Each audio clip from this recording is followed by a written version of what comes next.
Welcome to the Make Me Whole podcast. I'm your host, Josette Rosado, and it's time to talk getting past what's difficult, trusting our own abilities to do more, and keeping it that way. Hey there, and welcome back. I've been really thinking about the last couple of podcasts and how heavy they've been. Just things are a little heavy all over, and I thought this week I wanted to try to keep it light. I am thinking of my family in Puerto Rico and hoping that they get electricity soon and are able to remain safe. One thing about Puerto Ricans is we help one another on the island. So I know that they're in good hands. So I wanted to share some Puerto Rican folklore, which you're going to find is both funny, sometimes sad, but all the tales are beautiful.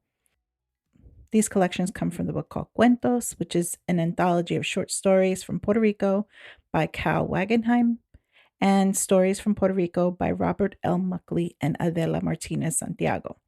Both books are bilingual, so if you ever want to check them out, please do so. The story of creation. Atabel was the original Earth Mother and powerful creator to the Taíno people.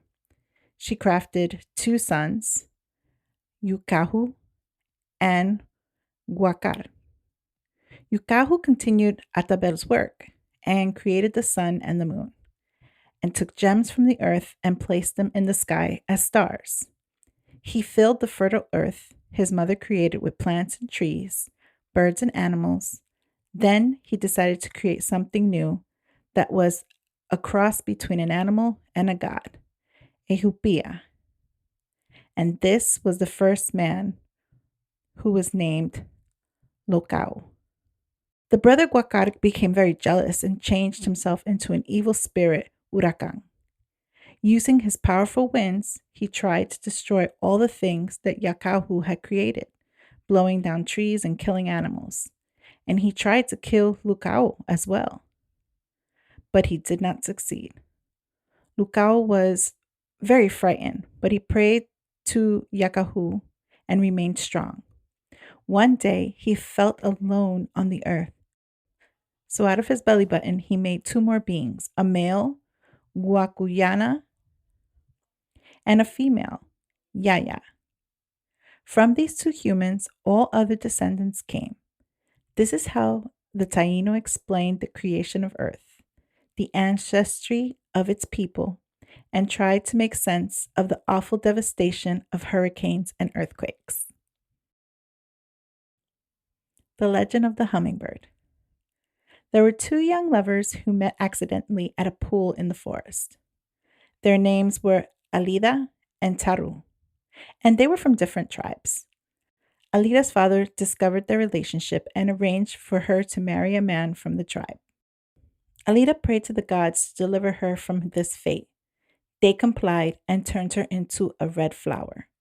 Taru, who had no idea of what Alida's father had planned or of her transformation, waited each night by the pool in the forest until the moon finally took pity on him and told him of Alida's transformation. He begged the gods to help him find her again, and they complied by turning Taru into a hummingbird. So as you see a hummingbird flit from blossom to blossom, it could be Taru still searching for his lost love. The Legend of Guanina. This story has a historical relevance to the rebellion of the Taínos against the Spanish. Guanina was a Taíno princess who fell in love with a Spanish officer named Don Cristobal de Sotomayor. He actually died in 1511, proving that the Spaniards were mortal and thus giving the warriors the impetus they needed to revolt. Guanina's brother hated the Spanish and swore to kill Sotomayor on his trip to Caparra.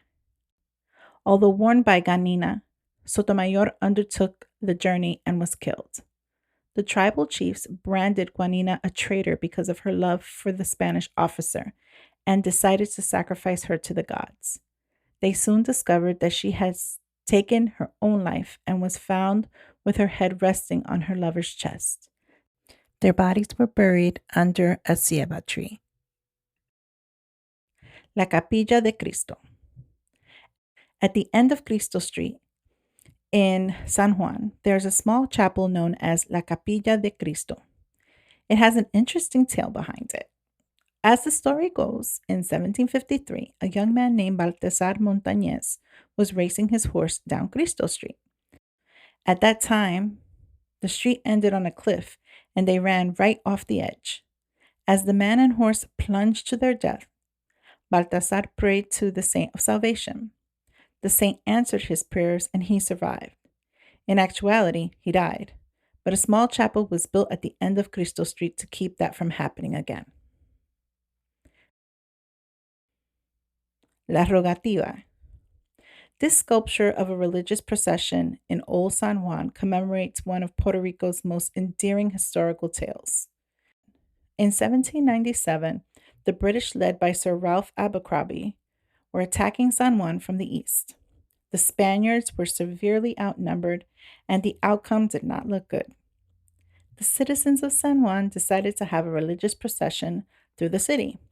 Legend has it that the British mistook all the torches for Spanish reinforcements. The British felt like they did not have enough strength to overcome the reinforcements and withdrew. La Rogativa depicts that march, which deterred the British. Salome and Arhuaca. Don Julian Correa's greatest pride was his beautiful 17-year-old daughter, Salome. One day, Salome rode her horse to the Abacoa River to go for her daily walk. But on this day, her father insisted that Juan, the son of the rich landowner Don Ramon Rivera, accompany her because he was hoping they would one day marry.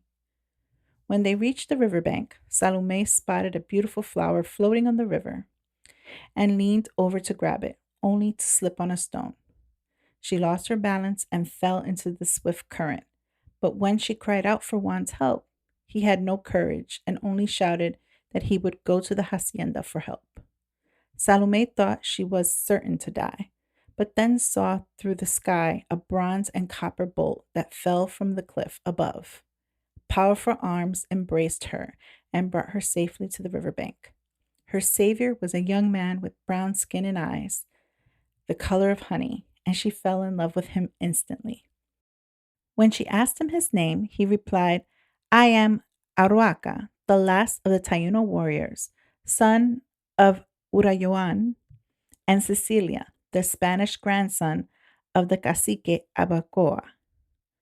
Arhuaca carried her to the hacienda, only to have the men of the hacienda begin shooting at him. He tried to defend himself, but there were too many. Don Julian intended to kill the young man, but Salome jumped between them, saying, You owe my life to this man. It was he who saved me from death in the currents of the river, while this coward beside you abandoned me. Arhuaca said goodbye to Salome with only his eyes. Salome returned to the Abacoa day after day, and finally they met again. After their reunion, they met every single evening at the river, although they feared their two very different worlds made their love impossible. One day, her father followed her to the river, and when he saw her in Arhuaca's arms, he went mad with rage. He began shooting at him. Salome was shot in the chest by her father's bullet. Arhuaca saw his beloved dying at his feet and knew that he could only save her by praying to their gods in the Huacara. He climbed the cliff and entered the cave. He placed his love next to the sage. Taking water from the spring, he began to cleanse her wound, and the miraculous water of the sage of his ancestors revived her. Arhuaca thanks Boñaex and Marahu, the two stone semis he had there. Salome and Arhuaca agreed that he should go to the hacienda to give the good news to her father. They said goodbye, and Salome promised that she would wait there until he returned. When Arhuaca arrived at the hacienda to give the good news to her father, Don Julian shot and killed him without allowing him to give the good news. Don Julian never knew that Salome was alive due to his evil. Salome was in the cave waiting for Auraka, praying for his return. She lived and waited for 150 years or more without aging one more day. They say that only after 150 years she died of a broken heart, and that she only fed on the memory of her beloved and the miraculous water of the spring. They say that through the darkest corridors of the cave, Salome and Aruaca walked together and happy forever. Koki and the Goddess. There was once a beautiful goddess who fell in love with Koki, the chief's son. When he went out to fish, she would make sure that he came back with a big catch, and he would sing praises to her. One evening, she came to him in the form of a Taino maiden, and they fell in love. She told Koki that she would come back the next evening at moonrise, but the next evening came, and with it came the evil huracan. The sky blackened and his winds howled, and the goddess tried to protect her lover, but Huracan snatched him away, and she never saw him again. She did not know how she would go on without her beautiful Koki, so she created this tiny frog that would forever call out for him.